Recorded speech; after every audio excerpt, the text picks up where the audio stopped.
Descargo de responsabilidad, no soy el autor de esta historia, y dejaré el link de la historia original en la descripción. Disfruten el fic y tengan un buen día. Capítulo 31. A mi alrededor, un valle se desmorona. Los interminables campos de flores se desvanecen en polvo gris. Los ríos cristalinos se secan. Las torres blancas se derrumban. Poco a poco, el poder de este pequeño pedazo de paraíso se agota para alimentar mis hechizos.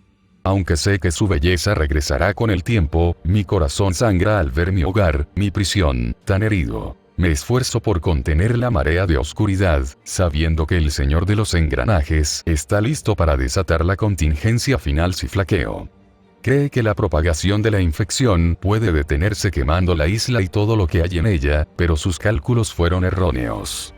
De llegar a este punto, el fuego solo nos dará tiempo y salvará a quienes queme de un destino mucho peor.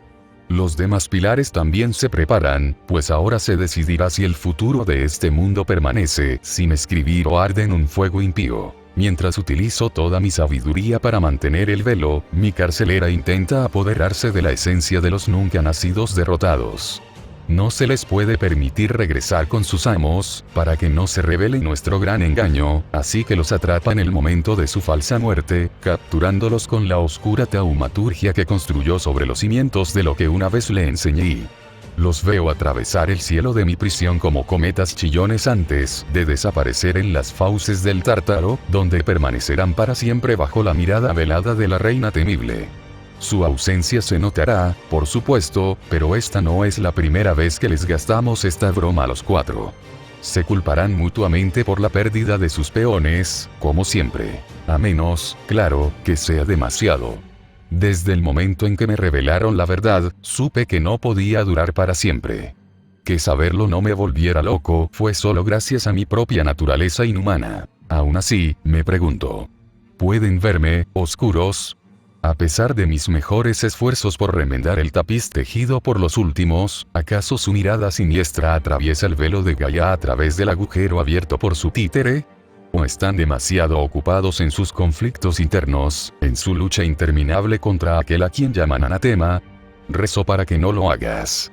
Rezo para que aún haya tiempo, para que todo esto termine siendo una prueba más, una batalla más en nuestra interminable lucha por proteger a Gaia de quienes la arruinarían.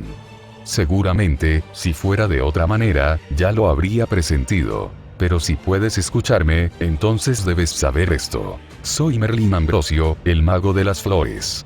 Mentor de Artoria y mago de la corte del rey Arturo. Hijo amado de la luna y orador de las esferas. Y no encontrarás este mundo presa fácil. Y entonces, veo al monarca escindido susurrando guía al caballero manchado, mostrándole el tenue camino a la salvación que no pudo ver por todo el dolor de su alma. Hay tanto dolor en él, y aún así se preocupa más por los demás que por sí mismo. No es más humano que yo, pero quizás eso es lo que mi rey necesita para encontrar la felicidad que le fue negada hace tanto tiempo. La marea está represada, su fuente obstruida. La ruina del mundo se ha evitado, por ahora. Mentalmente respiro aliviado, aunque mis manos nunca cesan su trabajo y mi voz nunca deja de cantar. Pero la batalla aún no ha terminado. Si el caballero y el rey no logran vencer al sacerdote hereje, todos pagarán el precio. 27 de noviembre de 2004 después de Cristo, ciudad de Fuyuki. Soichiro Okusuki corrió montaña abajo tan rápido como pudo, ignorando el dolor que se desvanecía de sus heridas. Fuera lo que fuese aquella extraña y hermosa vaina que Milla había conjurado de la nada, no podía negar que su proximidad le estaba curando las heridas. Después de todo, era un experto en anatomía humana, y aunque el daño sufrido bajo la influencia de Belial no había sido letal, esperaba quedar inválido el resto de su vida. Aunque incómodo, fue mejor de lo que esperaba cuando fue capturado por los monstruos que atacaron el templo, y además, su trabajo actual no le exigía mucho esfuerzo físico. Pero en cambio, cuando llegó a la base de la montaña y la vaina se disipó en motas doradas, se sentía tan mal como después de una de sus sesiones de entrenamiento más intensas. Podía ignorar fácilmente esa incomodidad. Además, había mucho que lo distraía del constante dolor leve. Aunque Emilia no había explicado qué estaba pasando, el ex asesino no era idiota y podía hacer algunas conjeturas. Para empezar, era obvio que lo sobrenatural existía y que la ciudad de Fuyuki estaba amenazada por él. Él y los demás residentes del templo habían sido capturados para usarlos como recipientes de posesión, pero Emilia había logrado exorcizarlos a él y a los demás con su espada.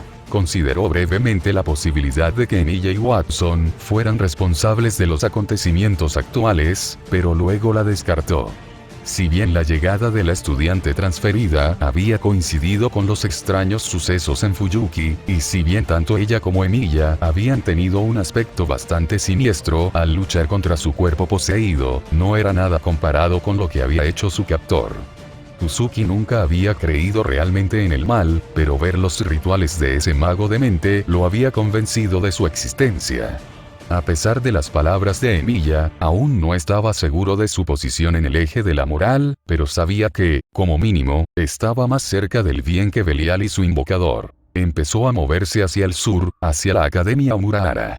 En una noche como esta, era improbable que la gente abriera sus casas a un desconocido, pero él conocía la escuela como la palma de su mano, y además tenía un juego de llaves de repuesto escondido para emergencias. Podría esconderse en la sala de profesores y esperar la noche con relativa comodidad. Sin embargo, a medida que se acercaba a la escuela, los ruidos de la batalla se hacían más fuertes y claros.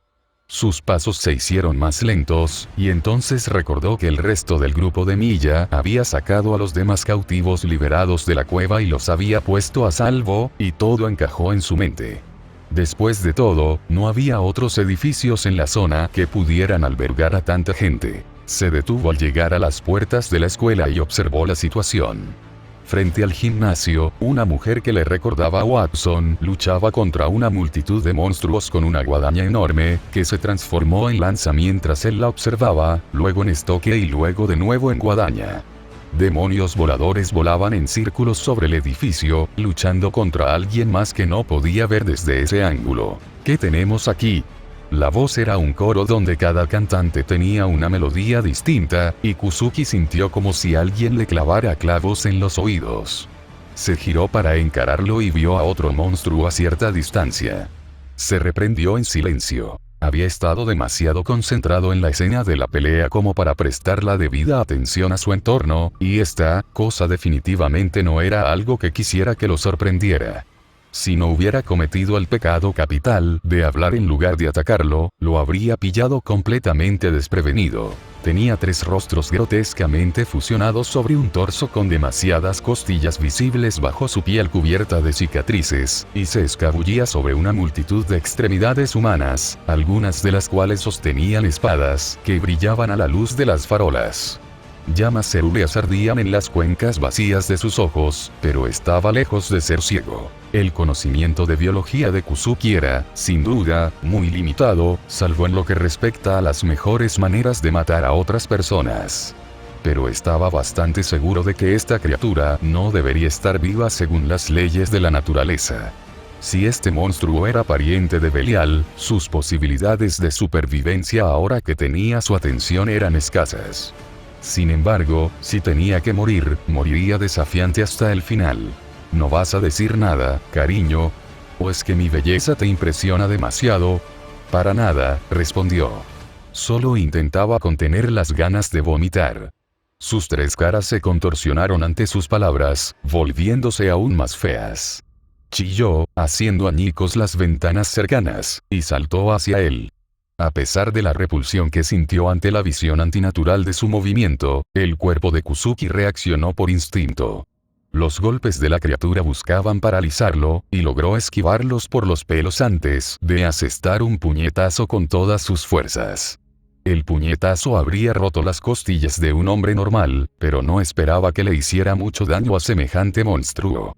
Sin embargo, para su sorpresa, retrocedió ante el impacto, que le dejó una marca ardiente en la carne. No dispuesto a dejar pasar esa oportunidad, Kusuki continuó con una ráfaga de golpes, cada uno infligiendo el mismo efecto abrasador al monstruo. Pronto, este dejó de intentar defenderse y simplemente se alejó arrastrándose, antes de que sus extremidades fueran inutilizadas por los golpes de Kusuki y cayera al suelo como una araña con la mitad de las patas destrozadas. ¿Qué le pasa a este mundo? gritó mientras se retorcía impotente en el camino. Monstruos, cada uno de ustedes. Los mortales no están hechos para luchar contra. Kusuki le rompió el cráneo a la criatura de una patada, silenciando su horrible voz de una vez por todas. La sensación de su masa cerebral desmenuzada en su pie descalzo casi le hizo vomitar, y no pudo evitar pasar los siguientes segundos raspándolo casi en carne viva contra el pavimento, hasta que la mayor parte del fluido mórbido fue extraído. Para entonces, la manada que atacaba las puertas del gimnasio ya había sido despachada. Pero aún oía gritos inhumanos a lo lejos, acercándose. Venían más. Lentamente, con las manos en alto en señal de atención pacífica, se dirigió al gimnasio. «Hola», gritó. La mujer inmediatamente lo apuntó con su arma. «Disculpen mi vestimenta. Soy Soichiro Kusuki. ¿No será usted pariente de Miranda Watson?» «¿Cómo la conoces?», preguntó ella todavía en guardia. «Soy profesor en esta escuela», respondió. «Y te pareces mucho a ella». «Es mi hermana», respondió la mujer. «Soy Amelia Watson, aunque deberías llamarme Lancer». «¿Qué haces aquí?». Después de una breve pausa, Kusuki decidió que la honestidad era probablemente la mejor política en este caso. «Emilia-kun y tu hermana me liberaron de la posesión demoníaca y me dijeron que abandonara la montaña. Noté que algo estaba pasando aquí, así que vine a investigar. Es aquí donde trasladaron al resto de los habitantes del templo». Lancer se detuvo unos segundos, como si escuchara una voz que no oía, y luego asintió. «Sí. Todos están dentro, menos el joven Issei. Está a salvo en la residencia Milla. El responsable de todo esto no lo usó como a los demás, sino que nos lo envió como mensaje». «Sí, Emilia me lo dijo». «¿Puedo entrar, por favor?», preguntó.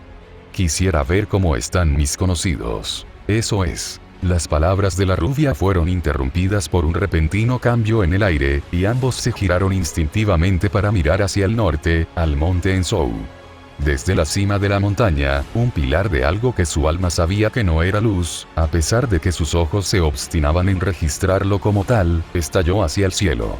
Chocó contra el vórtice de la tormenta antes de dividirse en cientos de volutas de no luz que se extendieron por las nubes en todas direcciones. La Academia Murahara era uno de los edificios más cercanos al monte Enzou, y en cuestión de segundos, la corrupción celestial alcanzó el espacio que la cubría.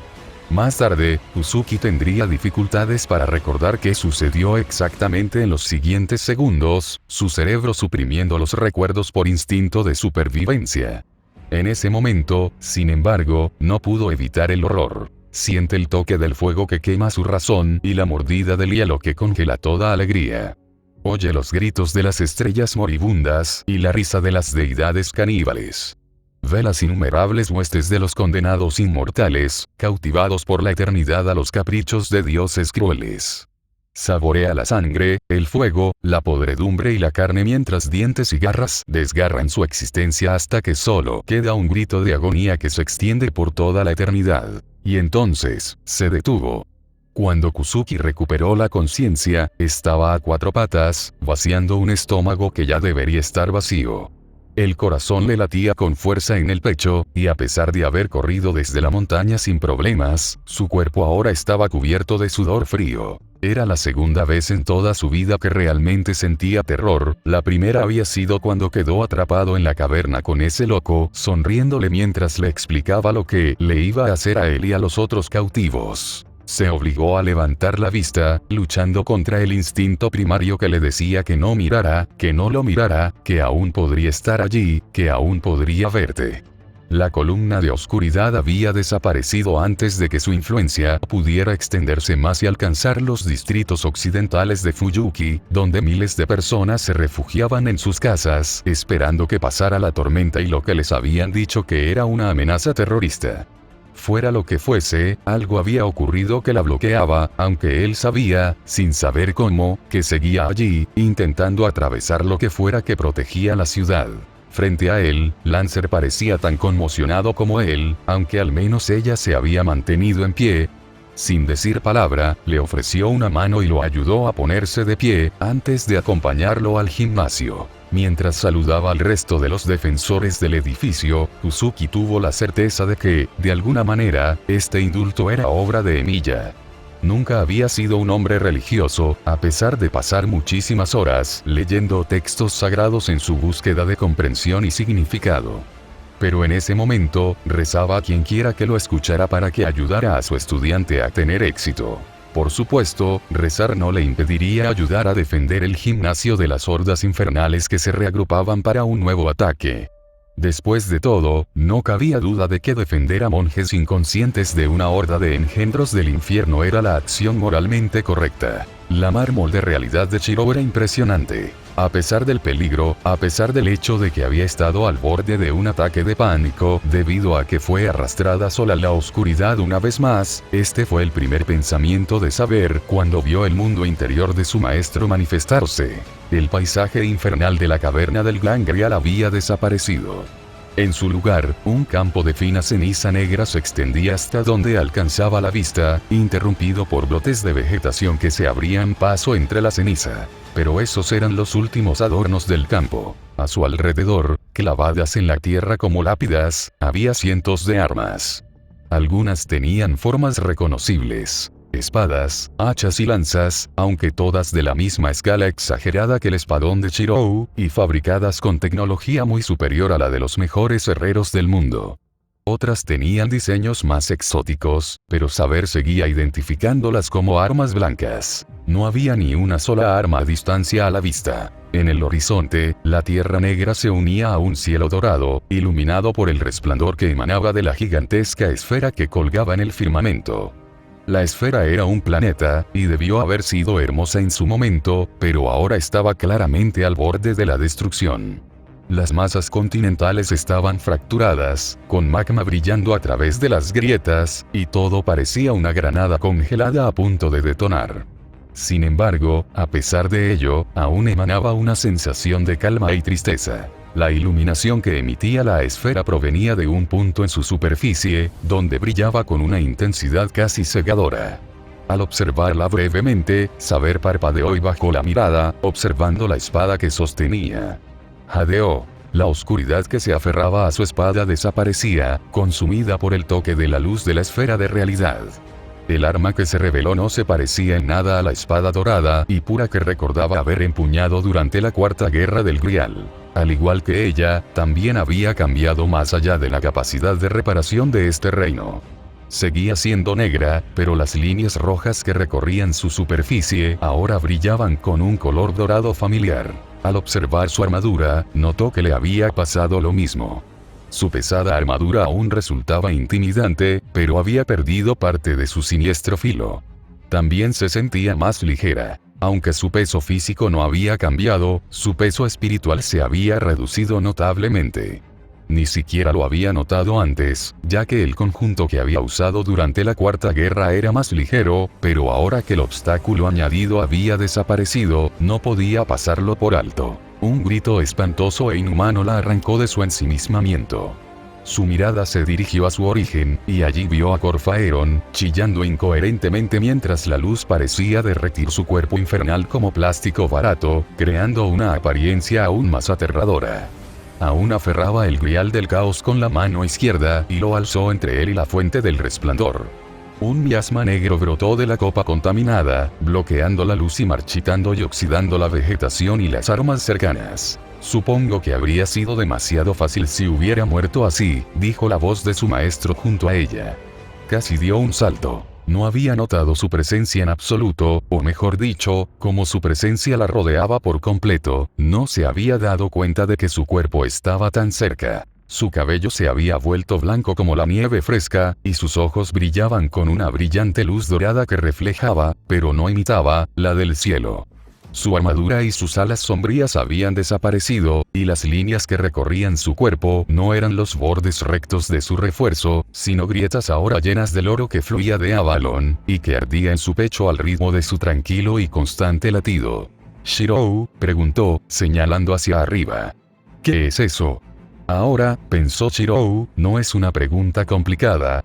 «Ese es Caliban», respondió, congelado en el momento final antes de su final.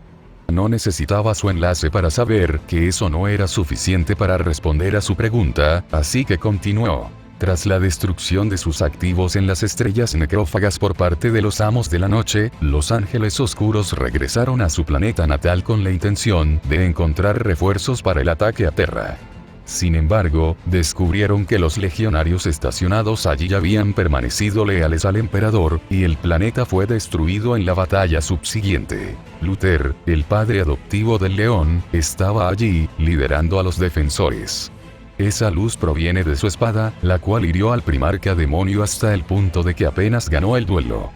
Fueron las energías desatadas durante su enfrentamiento las que destrozaron el planeta. Esa luz también fue parte de la razón por la que la primera legión estaba tan obsesionada con dar caza a los caídos, los leales a Luther, dispersos por el tiempo y el espacio tras la destrucción de Caliban. Después de todo, un simple mortal como Luther, aunque no había nada de simple en él, había podido luchar contra un primarca demonio en igualdad de condiciones gracias a su poder.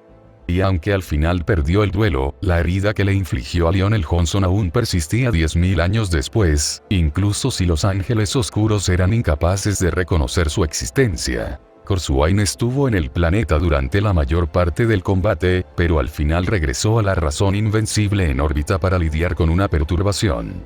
Llegó demasiado tarde, pero pudo observar de primera mano la destrucción en el momento. ¿Qué había sido exactamente esa perturbación? Bueno, esa era una historia para otro momento. La historia de Kiper, Señor de los Caídos, era una epopeya en sí misma, e incluso Corsuain solo conocía una fracción, muy editada, de toda su verdad.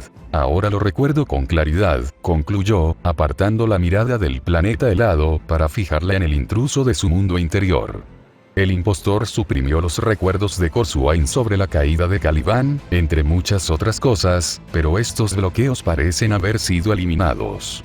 Y si el propio Lionel Johnson pudo ser herido por esa luz, ¿qué posibilidades tienes tú, Corfaeron? Esto es una blasfemia, Siseo pretendiente. Solo dices mentiras engañosas, Emilia. Ningún mortal puede enfrentarse al campeón de los dioses. Luther fue un necio que se aprovechó de poderes que no comprendía sin sus bendiciones, y solo causó la ruina de su hogar. Corfaeron rió, un sonido feo y cruel. En ese sentido, ustedes dos son bastante similares. Luchen todo lo que quieran, su poder usurpado se volverá contra ustedes, y presenciarán la destrucción de todo lo que aprecian antes de perecer, un fracaso hasta el final. ¿De verdad? Y aún así, Corfaeron, si eso es cierto, entonces ¿por qué tienes miedo? Miedo. Miedo. Aulló pretendiente. ¿Por qué debería temer tus pequeñas artimañas? Soy el miedo mismo manifestado. Soy la voz de la tormenta de ruina, el cardenal negro de Cólquida y armatura. Por mi voluntad, más almas han sido enviadas a los dioses oscuros que las que jamás han vivido en esta miserable bola de barro. Solo fuiste una herramienta de la primera y la 13ª legiones, replicó Shirou. Fue Guilliman quien hizo el sacrificio y cosechó los beneficios. Tú solo fuiste el cuchillo que usó para parte de la sangría. Tú. Con pasos atronadores, Corfaeron cargó contra Shirou, con los ojos llenos de odio. No podía usar su transformación allí, y no tenía ningún arma en sus manos. Pero no importaba, no necesitaba ninguna de las dos. Aquí, en un Limited Blade Works, el mundo entero era su arma, y tenía un arsenal completo a su disposición. La mayoría de las espadas en la esfera de la realidad habían sido empuñadas por un Astartes leal diferente que murió durante la herejía roboutiana y cuya muerte Corsuain presenció. Había miles de ellas, pues Corsuain había sido senescal de la primera legión y había luchado tanto en la masacre del desembarco como en el asedio de Terra, donde la sangre transhumana fluyó a raudales para ahogar la esperanza de un futuro mejor. También había otras armas de héroes allí, que habían entrado en el alma de Shirou más recientemente. Arpe, Gungnir y Rongominiad estaban allí, aunque el esfuerzo de rastrear a las dos últimas fuera de su esfera de realidad casi con seguridad lo mataría. Y eso no era todo lo que había aprendido de la guerra del Grial, ni mucho menos. La batalla contra Gilgamesh le había permitido presenciar decenas de armas de toda la historia, cada una empuñada por alguien que se había alzado para convertirse en un espíritu heroico. La última incorporación era una copia de la Excalibur de Saber. Ahora que la espada había sido purificada de su corrupción caótica, su esfera de realidad la había aceptado. Podía sentirla manifestarse, como podía sentirlo todo, pues este era su mundo interior, cobrando forma. Desafortunadamente, todo incluía a Corfaeron y el grial del caos que sostenía. Como el propio caos, su presencia era una plaga, un cáncer vil en la faz de la existencia misma. Tenerlos allí, en su mundo interior, lo estaba enfermando. Solo gracias al resplandor de Caliban podía mantener la calma. Atrás, Saber, le ordenó cuando ella empezó a acercarse a Pretendiente. Yo me encargo. Inspirado por la lucha contra Gilgamesh en el templo, Shiro hizo un gesto con la mano y una lluvia de espadas cayó sobre Corfaeron. A diferencia del corrupto rey de los héroes, Shirou no necesitó crear las armas primero. Todas ya estaban en su esfera de realidad, esperando su llamada. Pretender enfrentó la embestida de frente, desviando algunos proyectiles con su bastón y bloqueando otros con breves ráfagas de energía del grial del caos. Los ataques que traspasaban sus defensas se incrustaban en su cuerpo infernal, pero su pseudo-demonio le permitía extraer poder del grial para regenerar sus heridas casi al instante. A juzgar por la incesante retahíla de maldiciones que profería, aún sentía el dolor de cada golpe, pero Shirou no iba a subestimar su fuerza de voluntad. Se necesitarían más que unos pocos cortes para detener a alguien sometido al castigo de los dioses oscuros. Aún así, la lluvia de acero frenaba a Corfaeron, justo lo que Shirou necesitaba. Respiró hondo, cerró los ojos y cambió de postura, adoptando una que había adoptado miles de veces a lo largo de los años. Rastreo, encendido. Cada uno de sus circuitos estaba abierto, extrayendo energía para mantener la obra de la espada ilimitada. Podía sentir cómo se agotaban sus reservas. La esfera de realidad era más costosa que cualquier otro hechizo que hubiera lanzado, pero calculaba que aún podría mantenerla activa durante media hora aproximadamente en su estado actual. Y por primera vez, extraer energía del manantial de poder heredado de Corsuain no destrozó su cuerpo casi más rápido de lo que Avalon podía repararlo. Bajo la luz del fin de Caliban, fluía fluida e indolora, en armonía con el resto de su ser. Juzgando el concepto de creación. Recordaba tres luces, todas temidas por la oscuridad. Una había pertenecido al emperador y estaba imbuida en su espada, hasta el punto de que cualquier demonio que abatiera no era simplemente desterrado, sino destruido completa y eternamente.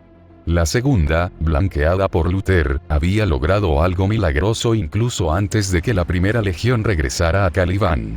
Y la tercera, la recordaba menos que ninguna, pues había sido el resplandor de Excalibur al romper el grial 10 años atrás, y esos recuerdos habían sido consumidos por el fuego junto con el niño que una vez fue. Sin embargo, aquí y ahora, al menos podía recordar vagamente esa brillantez. Planteando la estructura básica. Recrear las espadas del emperador o de Luther era inalcanzable para él. Incluso si hubiera podido hacerlo sin que lo mataran gracias a su herencia del poder de Corsuain, el archiduque no los había visto en acción de cerca. Y aunque incluso el recuerdo de su luz era peligroso, la proyección de la espada de Corsuain, imbuida del resplandor de la hoja de Luther, había sido suficiente para destruir criaturas inmortales como Souken o los Shikome. Con el grial del caos en manos de Corfaeron, el cardenal negro no sería derrotado tan fácilmente.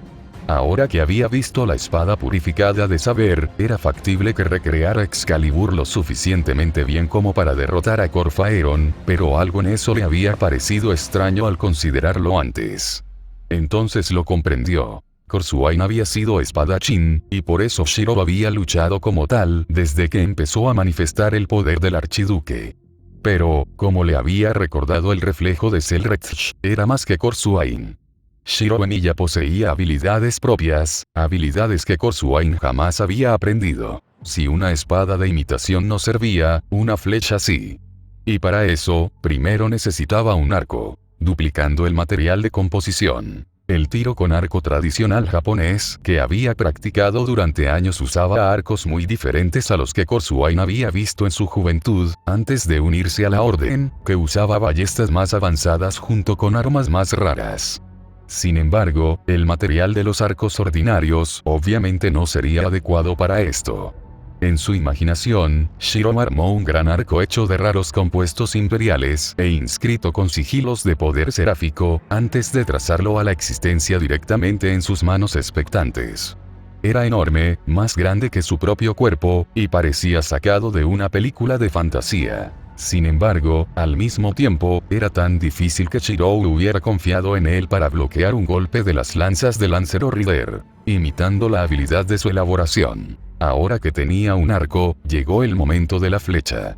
3 rayos de luz recordada cobraron vida a su alrededor, reaccionando a sus pensamientos mientras los fusionaba y los forjaba en una gran flecha, tan grande que parecía más una lanza, y con un resplandor tan intenso que parecía un rayo cautivo.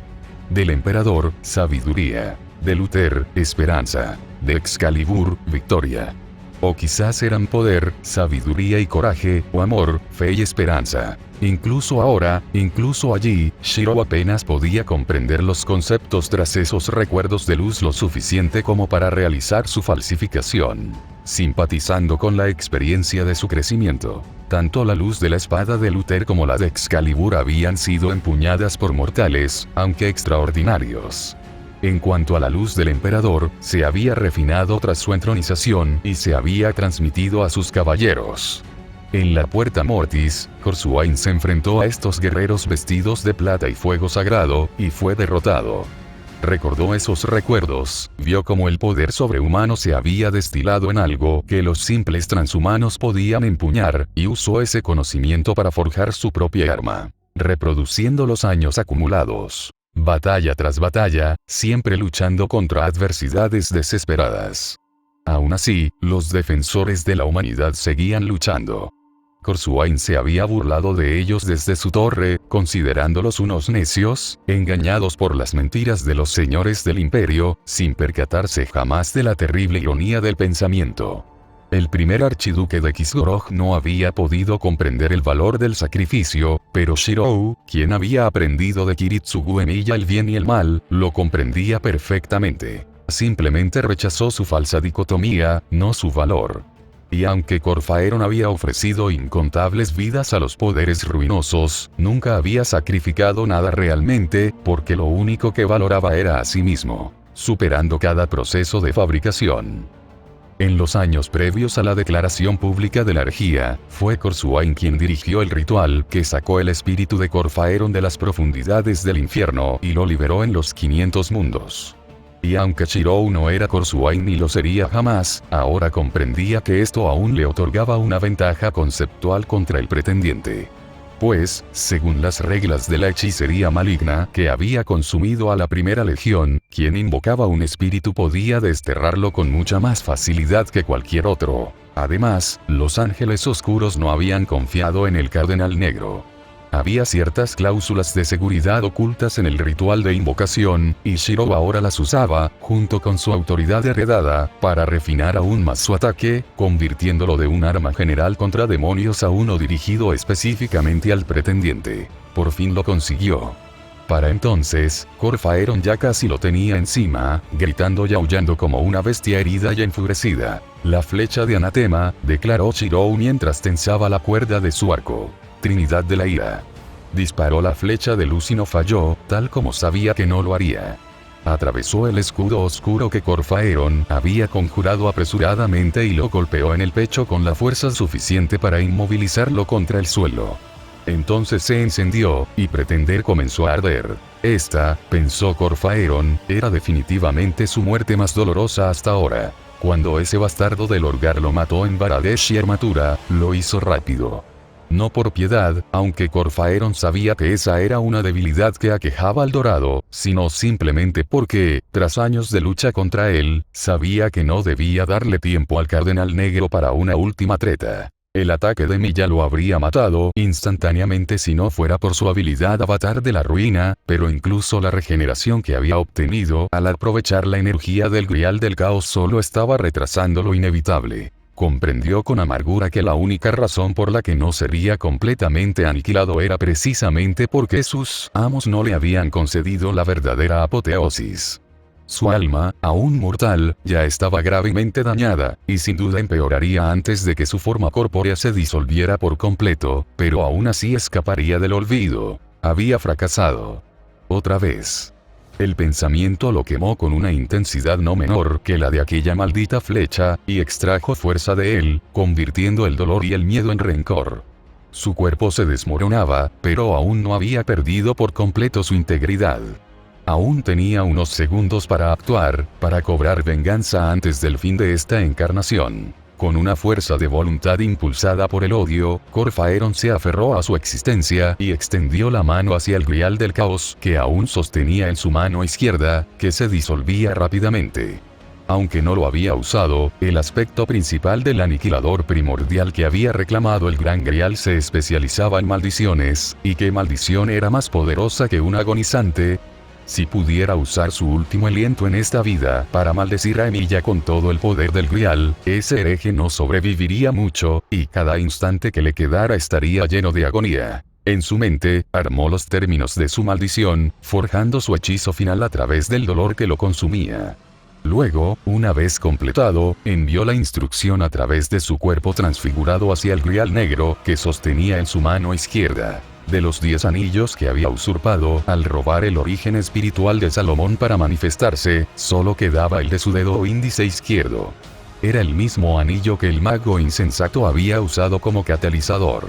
Mientras que los otros habían sido conjuros del grial, este era completamente real, por lo que había perdurado cuando los demás no. Sin previo aviso, las energías de ese anillo se volvieron contra él, envolviendo su mano en un destello de fuego brujo que no afectó al grial, sino que destruyó su carne debilitada en un instante. La herida, sumada a la reacción de su maldición interrumpida, fue finalmente demasiado, y su cuerpo se desintegró, desterrando su espíritu de vuelta al mar de las almas. ¿Cómo? ¿Cómo había sucedido eso? ¿Fue la maldición la que lo causó? No, no podía ser. Había hecho cosas mucho peores con las manos, y el anillo no había reaccionado así. Un remanente de su creador, entonces. Una sombra lastimosa, aferrada al artefacto después de que Corfaeron le borrara el resto de su identidad para dar paso a la suya bajo las miserables leyes de este odioso planeta, esperando el momento de atacar. Al final, no importó. Mientras Corfaeron caía en la oscuridad, se preparó para lo que sabía que vendría. Los dioses oscuros no verían con buenos ojos su fracaso. Sin duda, los tormentos que le aguardaban en los reinos del caos serían indescriptibles, pero los soportaría, como antes, hasta que los poderes consideraran oportuno darle otra oportunidad. Sabía que lo harían. ¿Acaso no era su más fiel servidor? Y además, aunque no había logrado liberarlos de ese mundo, había aprendido mucho durante su estancia allí. Incluso si no pudiera hacerlo él mismo, Emilia aún pagaría por su desafío. Oh, no, no lo hagas, dijo una fría voz femenina.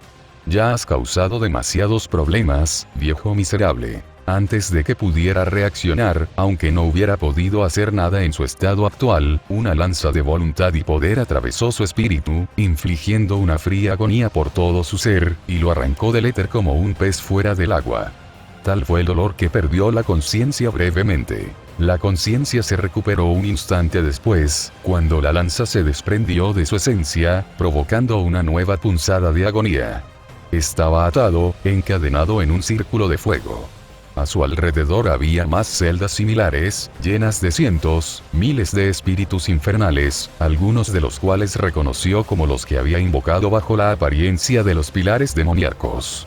Lo miraron con ojos llenos de odio, y por un momento agradeció que no pudieran moverse más que él. Entonces, después de que la lanza se retirara por completo, las cadenas se tensaron alrededor de su esencia, y gritó. Más bienvenido al Tártaro, volvió a burlarse la voz. Más disfruta tu estancia. Saber observó con no poca satisfacción cómo el cuerpo de Pretender se disolvía, no en las motas doradas que marcaban la derrota de un Servant, sino en chispas negras que se retorcían en el aire antes de consumirse en el olvido. Pero aunque Corfaeron estaba muerto, el grial del caos seguía en pie. Flotaba en el aire, con un torrente de miasma negra elevándose de él. Cuidado, advirtió Shirou. Hay algo. Se quedó en silencio mientras el miasma se disipaba, revelando una ventana sobre el grial del caos. Al otro lado de esa ventana había una plataforma abierta a cielos imposibles, llena de turbulentas tormentas de energía y visiones impías. En el centro de esa plataforma había un trono de metal deformado, hueso y madera, sobre el cual se sentaba un gigante de sombras y fuego gélido, con el rostro envuelto en una oscuridad turbulenta, a salvo de un par de ojos llameantes que los miraban fijamente. Incluso a través del portal, Saber podía sentir el poder del gigante, que eclipsaba todo lo que había encontrado desde que Kiritsugu la invocó. Incluso Gilgamesh, incluso el mismísimo Grial, palidecían en comparación. Entonces notó algo más. Había una herida en el pecho del gigante, que ardía con la misma luz que emanaba de la imagen de Caliban. En ese instante, supo la identidad del gigante, y las palabras entrecortadas de Shirou la confirmaron un instante después. Lionel Johnson, suspiró su maestro, pálido y tembloroso. Podía sentir su miedo, casi terrorífico. Ni siquiera el hechizo de revelación de Corfaeron en los muelles lo había afectado tanto.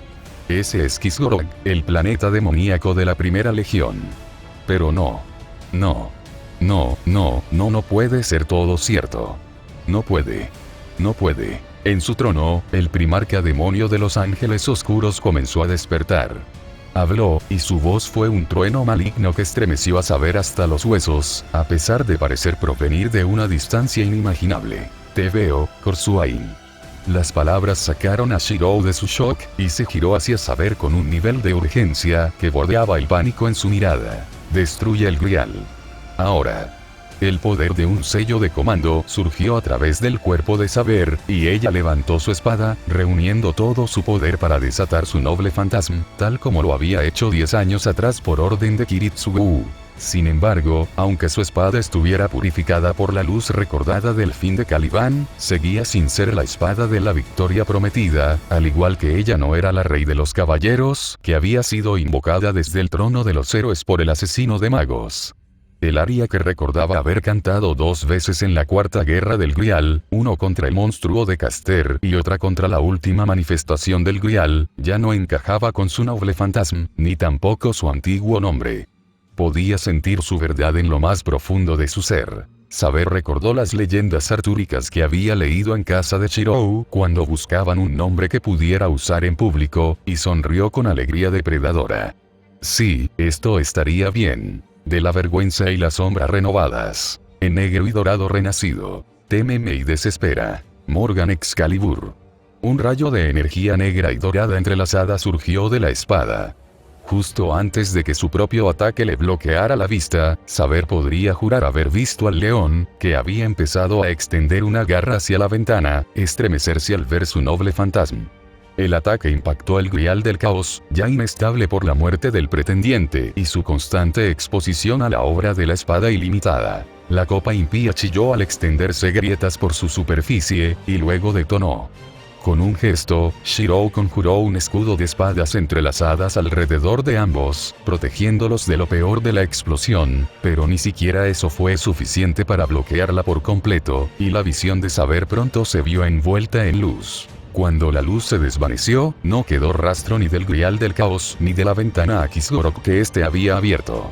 La esfera de realidad de Shirou también había desaparecido. La proyección del mundo interior de su maestro era incapaz de resistir el poder desatado de su noble fantasma. Sin embargo, en lugar del espacio imposible que el ritual de la pretendiente había creado, ambos quedaron de pie en una vasta caverna vacía. Enormes formaciones taumatúrgicas habían sido grabadas en el suelo, las paredes y el techo, pero todas parecían quemadas, y Saber solo podía preguntarse qué daño a las líneas místicas podrían haber causado sus acciones. Entonces el suelo tembló y pequeños trozos de piedra comenzaron a caer. El temblor no cesó, sino que se intensificó. Alarmada, Saber se dio cuenta de que, con la destrucción del Gran Grial, toda la caverna estaba a punto de derrumbarse.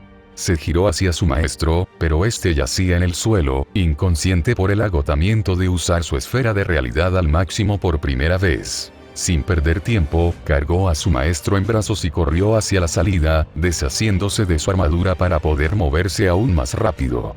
Incluso con toda su velocidad, apenas logró escapar antes del colapso, que enterró los últimos vestigios del complejo sistema construido por 3 familias de magos generaciones atrás con la esperanza de recrear una magia verdadera perdida, borrando sus errores junto con su mayor obra. Fue solo más tarde, cuando los dos estaban fuera de la caverna que se derrumbaba y bajo el cielo despejado, con la voz mental de Rin gritando preguntas preocupadas en su cabeza, que Saber notó un anillo familiar en el dedo índice izquierdo de su maestro. Mejora de habilidad. La habilidad intuición de Saber, se mejora a estrella crepuscular, gracias a su exposición a la luz recordada de la esfera de realidad de Shirou. Omar, ¿qué pasaría si la segunda magia funcionara en abril como lo hace en el canon, y en la mayor parte del fandom? Después de informarle a Jurgen que no necesitaría sus servicios por el resto del día, y que no me molestarían excepto en la más grave de las emergencias, finalmente me dejé caer en mi sillón favorito con un vaso de amaseque en la mano y comencé a tener un colapso mental silencioso. Había estado demasiado cerca.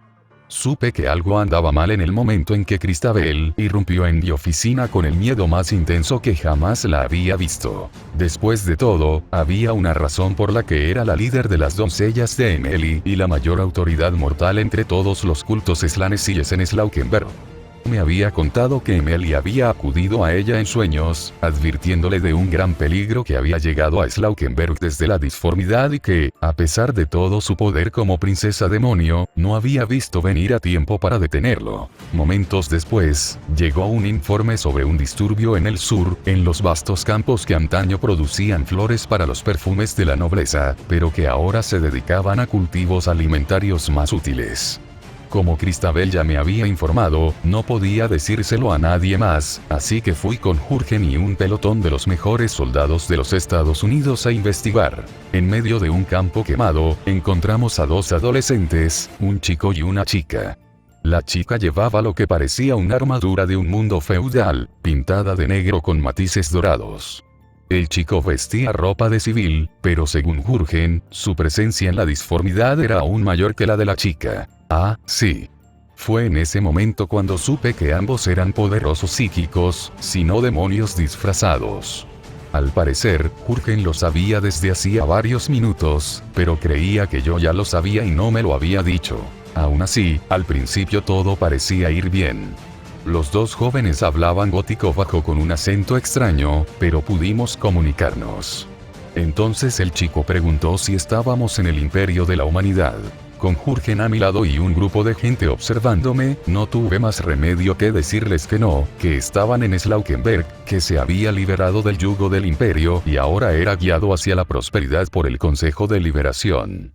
Sinceramente, había dicho casi todo eso por reflejo, y una parte de mí se sintió perversamente aliviada cuando no se creyeron esta tontería. El chico preguntó inmediatamente si seguíamos a los dioses del caos, a lo que tuve que responder que todos eran libres de adorar lo que quisieran en Slaukenberg, siempre que cumplieran la ley y no fomentaran la disidencia. Incluso aún nos quedaba un pequeño grupo de seguidores del dios emperador, aunque después de aquel lío con el inquisidor Karamazov, su número se había reducido a un puñado de personas lo suficientemente razonables como para darse cuenta de que el loco, claramente había actuado sin la bendición de su divina majestad. No se lo habían tomado muy bien, sobre todo el chico, pero estaba bastante seguro de que la situación aún podía resolverse pacíficamente. Entonces, uno de los soldados proclamó en voz alta que yo, por supuesto, tenía razón, y que los seguidores de Korne estaban creciendo en número en el ejército unificado de Slaukenberg. El chico había reconocido claramente el nombre del dios de la sangre, y la situación se intensificó rápidamente después de eso. Para cuando se calmó la polvareda, la mitad de los soldados estaban muertos, el par de jóvenes había desaparecido, y todos estaban convencidos de que yo había devuelto heroicamente a los intrusos al lugar de donde habían venido. En realidad, estaba bastante seguro de que había sido el uso del poder psíquico por parte de Jurgen lo que había abierto el agujero en la realidad del que habían regresado, y ciertamente no los había devuelto. Ellos habían saltado a través de él en el momento en que se abrió. Bueno, al menos Cristabel se sintió aliviada de que la amenaza hubiera sido eliminada. Me aseguraría de otorgarles a todos los soldados muertos medallas, condecoraciones y, mucho más importante, una pensión adecuada para sus familias. Pero todo eso lo haría mañana. Ahora mismo, quería beber hasta que me dejaran de temblar los dedos por lo cerca que había estado de la muerte. Estos dos habían sido absolutamente aterradores durante el breve enfrentamiento. De no ser por Jürgen, habría muerto al instante. Para colmo, estaba casi seguro de que ya estaban exhaustos cuando llegaron. Vacié mi copa, sintiendo el calor familiar del alcohol de alta graduación quemarme la garganta, y la volví a llenar de inmediato. Distraídamente, pensé que al ritmo que estaba vaciando la bodega de mi predecesor, tendría que empezar a fomentar la producción local de Amasex si quería mantenerla. Saber. La Excalibur de Morgan. Lionel Johnson. Flashbacks de Calibano, despiadado Tsench, otra vez, no esto. Y aquí estamos, finalmente. El final del arco de la Guerra del Grial. El siguiente capítulo es un interludio que cubre las consecuencias de la Guerra del Grial. Sin embargo, debido a que también preparará las cosas para el siguiente arco, necesito tener una idea de cómo irá antes de poder escribirlo. Como parte de mis preparativos para eso, he estado investigando mucho sobre el universo de Fate. Déjame decirte algo, no tiene ningún sentido. Puede que sea un idiota, por supuesto, pero estoy medio convencido de que las personas que lo escriben están inventando cosas sobre la marcha y están convenciendo a todos los demás de que lo tenían todo planeado desde el principio. Que lograron crear tantas historias convincentes a pesar de todo es un testimonio de su habilidad y la cantidad de trabajo que pusieron en ello. Ya lo sabía cuando empecé a escribir esta historia, claro, y creo que lo mencioné en la introducción, explicando cómo surgió. Pero me lo ha recordado, sobre todo con LV6 en Fugo, una historia genial, por cierto, aunque las tragedias clásicas no suelen ser lo mío. Así que un recordatorio para todos. Esta historia se desarrolla en un universo alternativo. Hacer el crossover entre Fate y 40K, incluso mi propia versión alternativa, requirió algunos ajustes importantes. Solo espero que el resultado final sea coherente y, sobre todo, entretenido. Dato curioso. En Fugo, los servants de la clase pretendiente son débiles frente a los de la clase extranjero. No lo sabía cuando preparé la batalla definitiva entre Shiro y Corfaeron. A veces, como autor, uno simplemente tiene que aceptar coincidencias como esa. Para quienes estén confundidos, el Omake se refiere a mi otra historia, Siapas Cain, Señor de la Guerra del Caos. Échale un vistazo si aún no lo has hecho. Ahora que he cumplido mi juramento a los dioses Gacha, santificado sea su nombre, creo que es hora de volver a escribir la herejía roboutiana, ya que han pasado 9 meses desde la última vez que actualicé esa historia. Seguiré trabajando en mis otras 2 historias al mismo tiempo, aunque solo sea porque ambas son mucho más fáciles de escribir por alguna razón, pero la musa no debe ser cuestionada por simples mortales como nosotros. Espero que hayan disfrutado de este capítulo. Solo podemos soñar con el día en que Games Workshop le imponga el mismo nivel de castigo a Corfaeron en el canon, y mucho menos a Erebus. Vamos, ninguno de los dos tiene una miniatura, GW. Tú puedes. Zariel fuera.